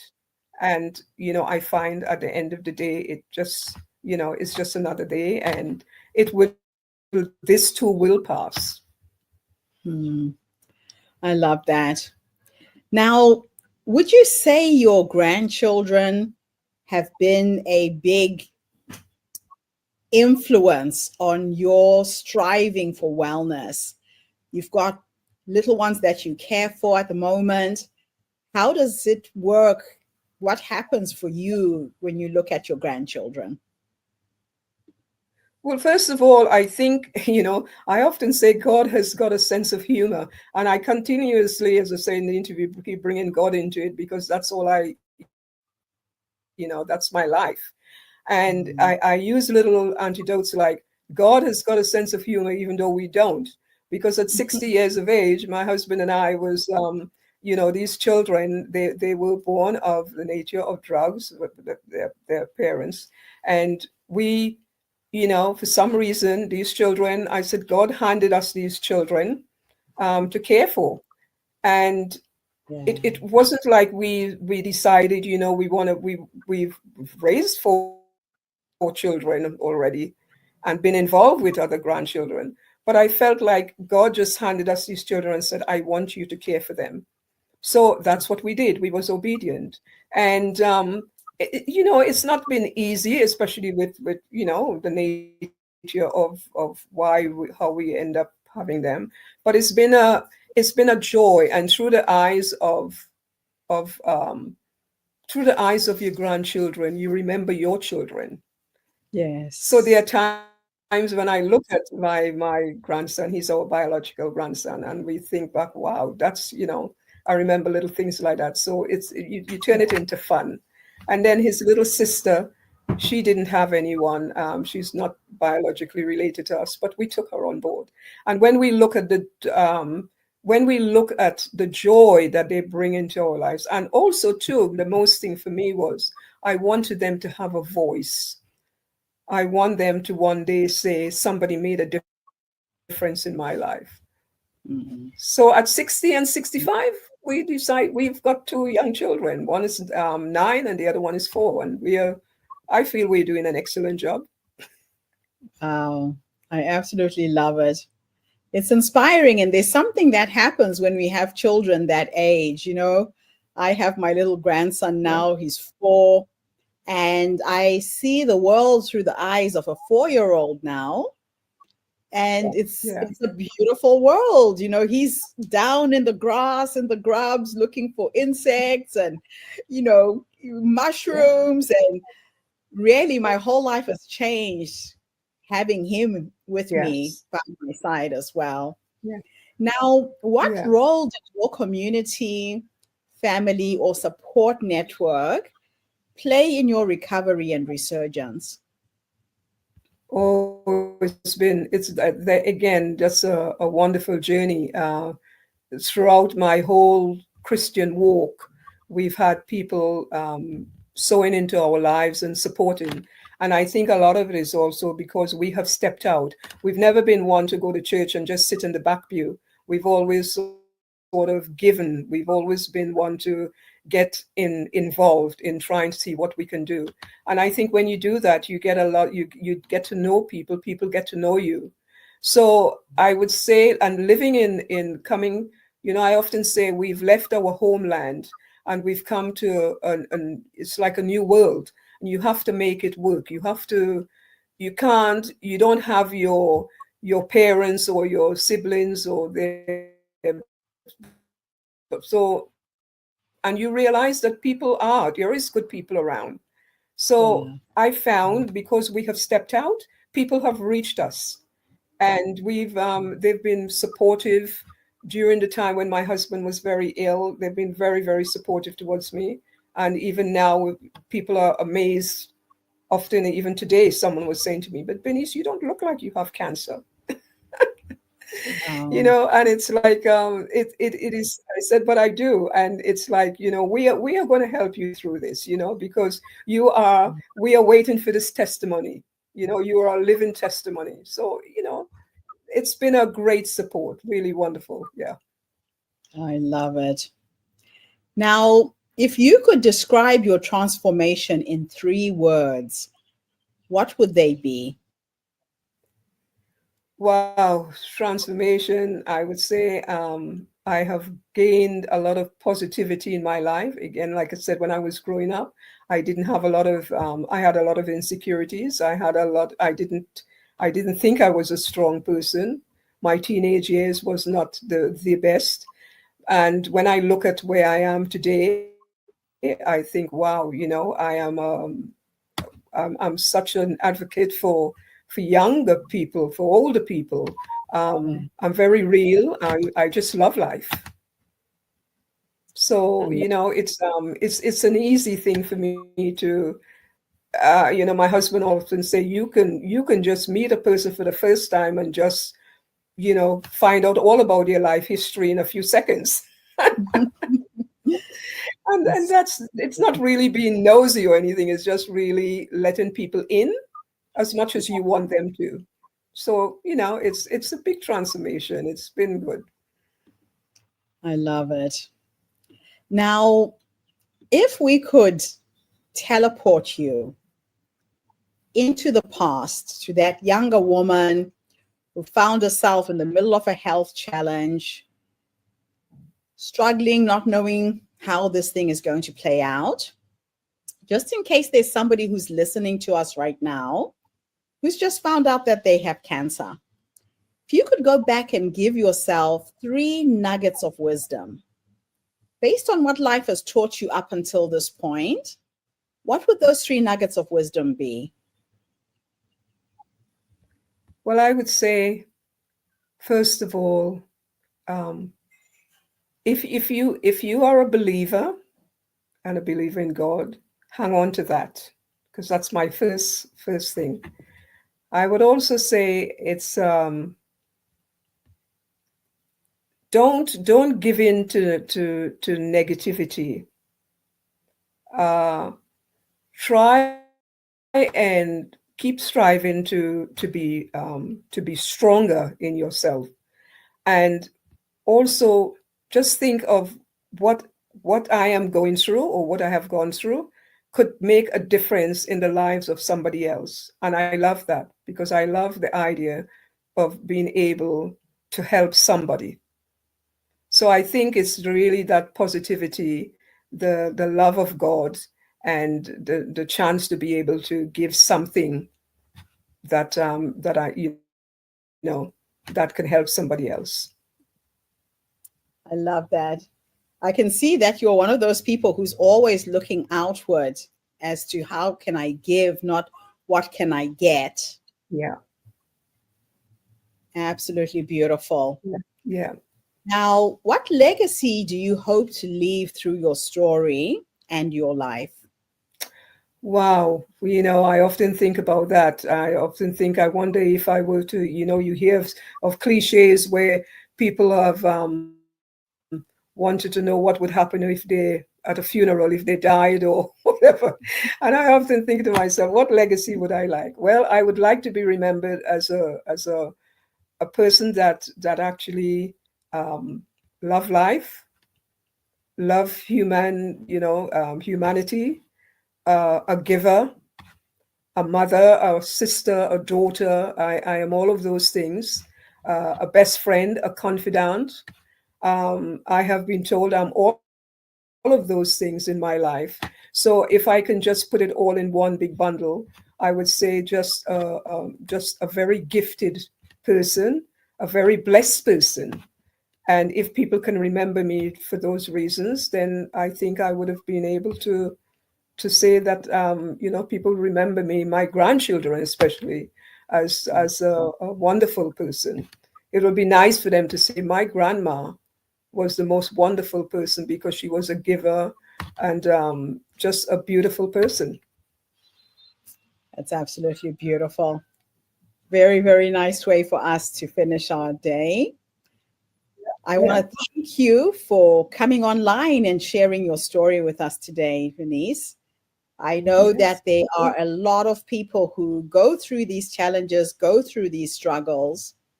What could be one message that you can leave of hope for somebody who's listening and is feeling overwhelmed by the challenges that life is throwing at them?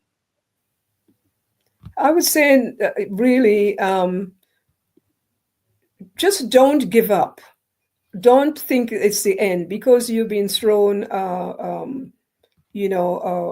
like a rotten egg has been thrown at you, so to speak. Don't think that it's the end, because there is always hope. And I think where there is hope, there is always, it's another day to be lived for. So don't, like I said, no 2 days are the same. What we go through as cancer sufferers or people that actually go through things, other people might think, well, you're looking good and you're doing okay. It is a very, very difficult time that, you will go through. But just don't give up and don't think that it's the end of the road. Fight with all your might. Surround yourself with positivity, try and do good. Each day you get up, just try and think, okay, again, like something simple, like I get up some days and I think, oh, my feet hurt or my legs hurt. And I think, comes in my head, think of the man or the woman that doesn't have legs. Yeah. So it That's gives me that a little bit more encouragement. Yeah. It's such a simple way of reframing what you have. Yeah. Love Be thankful for what we've got and try and strive for the rest of my life, which is less time. I often say I've got less time left in this world. So, to do the things that I want to do. So, I have to make the most of it. And I want my children, my legacy to be, something of worth for people that know me, especially my family.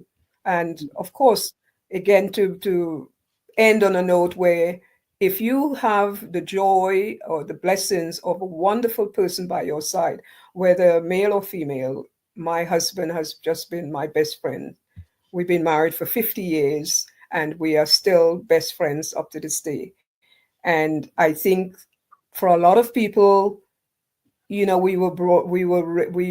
came into a relationship of mixed marriage. And again, it shows you it can work. It has nothing to do with color. A lot of it is to do with who you are as two human beings. So it's a wonderful joy. Even though I'm going through difficulties in my life now, each day I get up, he's there with me, and he makes me feel like I just got married yesterday. And I honestly mean that. That's wonderful. What more can I say?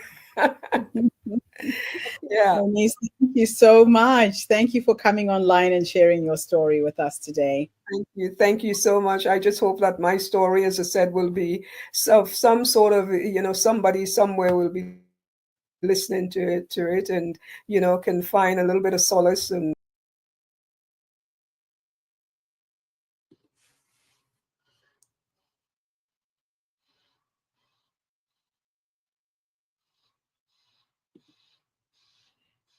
Okay, so that was the beautiful Bernice. And I'm just sharing with you here the campaign that we have going to try and raise some funds to help her through. So please go online, give anything you can. Yesterday, we were at $8,000. Today, we're at $9,500. I'm hoping that some of this money has come through from our community. Donate, please. Anything that you have, anything you can spare makes a big difference. And I will put the GoFundMe link at the bottom of the screen. It's gofund.me 8768 D7E8. So we're going to take a small commercial break while we wait for our next guest, who is coming to us all the way from Dallas, Texas. She is another incredible, incredible woman who I actually had the pleasure of meeting in person when I went to the United States last year. Charlotte and I became good friends, and she will be our next speaker. So while we're waiting for Charlotte, I'm going to leave Bernice's GoFundMe link at the bottom of the screen, and I will be back with you in a few minutes.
Okay, ladies and gentlemen, I have had a call from Charlotte. She's having some technical issues and she will join us on Monday instead. So with that, I would like to say goodbye for now. I will see you again tomorrow when we bring on another group of amazing speakers for the HerStory Online Summit 2025. Have a fantastic day, morning, or evening, wherever you are in the world, and bye for now.